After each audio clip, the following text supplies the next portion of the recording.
27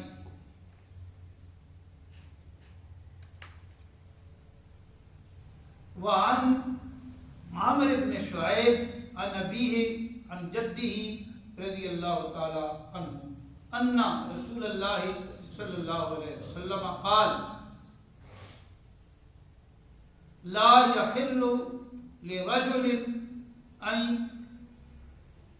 يفرق بين اثنين الا باذنهما رواه ابو داود والترمذی وقال حدیث حسن وفي رواية لأبي داود لا يجلس بين رجلين إلا بإذنهما. حضرت عمر بن شعیب اپنے والد صاحب سے اور اپنے دادا سے روایت رسول اللہ صلی اللہ علیہ وسلم کا فرمان نقل کرتے ہیں کہ اللہ کے رسول صلی اللہ علیہ وسلم نے فرمایا حلال نہیں ہے کسی شخص کے لیے کہ وہ دو آدمیوں کے درمیان گھس کے بیٹھ جائے سوائے ان دونوں کی اجازت کے. یعنی دو لوگ کہیں بیٹھے ہیں اور اپنی گفتگو کر رہے ہیں یا کسی حوالے سے بھی بیٹھے ہوئے ہیں تو کسی شخص کو یہ روا نہیں ہے کہ وہ ان کے مابین جا کے بیٹھ جائے.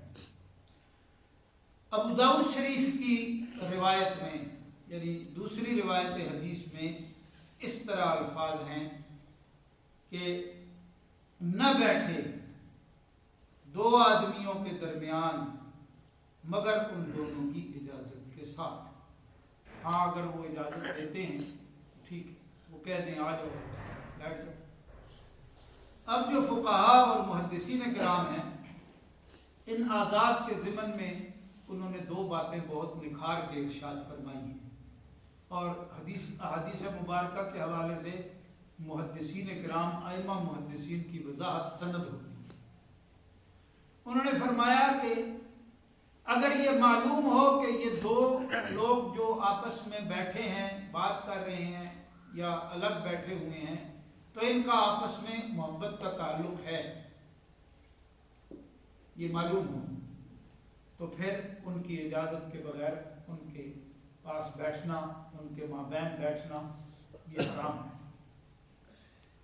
اگر یہ معلوم ہو کہ یہ آپس میں کوئی تعلق والے نہیں ہیں, ویسے دو بندے بیٹھے ہوئے ہیں تو پھر بیٹھنا جائز ہے. اگر دونوں باتوں کا علم نہ ہو سکتا ہے ان کا آپس میں کوئی تعلق ہو سکتا ہے نہ ہو, تو پھر تقاضا احتیاط مقدم ہے. یعنی ان کے پاس مت جا کے بیٹھو, ان کے درمیان مت بیٹھو, الا یہ کہ وہ اجازت دے دیں ہاں بھائی آپ بھی آ جائیں پھر ٹھیک ہے, ویسے نہیں بیٹھیں. یہ آداب سکھائے جا رہے ہیں. اور حدیث شریف کے الفاظ کو دیکھ لیں, شروع کے جو الفاظ ہیں لا یحل لرجل, حلال نہیں ہے تو کیا مطلب ہوگا؟ حرام ہے. ایسا کرنا حرام ہے. حرام صرف کھانے پینے میں نہیں ہے, مجلس کے بارے میں بھی آداب ہیں اور ان آداب میں حرام کی بات بھی آئی ہوئی ہے.